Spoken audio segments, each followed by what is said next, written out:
အားလုံးမင်္ဂလာပါအားလုံးတာလီစွာပါကျွန်မမနေ့ကဂမ်ဘီဟင်းခေါ်တောက်ခွဟင်းရဲ့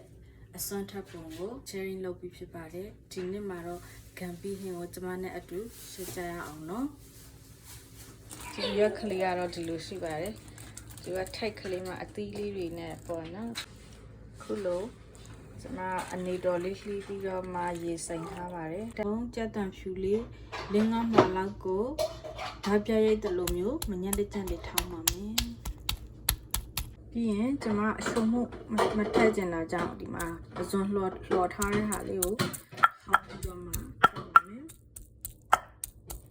အင်းစားငပိလေးရယ်နည်းနည်းလေးရယ်ရောက်သီးစိမ့်လေးတစ်တောင်းရယ်ကိုကျွန်မထောင်းပါမယ်။အရင်ဆုံးစီနင်းနဲ့ထည့်ပါမယ်စီလေးပူလာတာနဲ့ကျမတို့ကထောင်းထားတဲ့ကြက်တံလေးကိုထည့်မယ်ကြက်တံဖြူလေးကိုထည့်မယ်ကြက်တံဖြူလေးအနံလေးမှုေးလာတာနဲ့ခုနကထောင်းထားတဲ့စိမ်းစားငပိလေးနဲ့ငရုတ်သီးစိမ်းလေးကိုထည့်ပါမယ်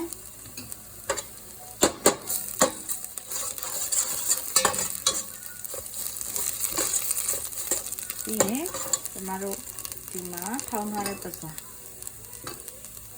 စံလှော်တဲ့ဟာလေးထောင်းထားတဲ့ဟာလေးကိုထပ်ထည့်မယ်ဒီကြက်တံခင်းနဲ့လေးနဲ့ပိနဲ့လေးနှွေးပြီးတော့မှအစွန်လေးကလည်းအတင်းတင်းလေးဖြစ်သွားတဲ့အချိန်မှာကျွန်တော်ကခုနစေးထားတဲ့ဂမ်ဘီကိုထည့်ပါမယ်ဖုံးလေးအောက်လိုက်ပါမယ်တော်လေးမွေးနေပါလို့ရှင်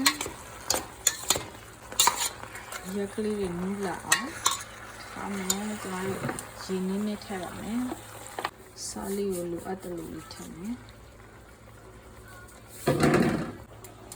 တော်တော်လေးကောင်းနေပါပြီ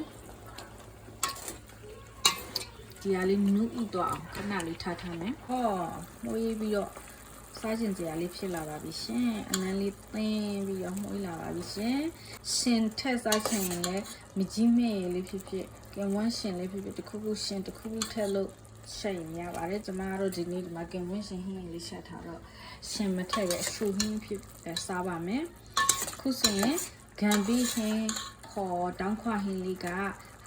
အစင်တဲ့ရတာရှိတော့သုံးဆောင်လို့ရပါပြီရှင်သုံးဆောင်ကြပါအောင်ရှင်ကျေးဇူးတင်ပါတယ်ရှင်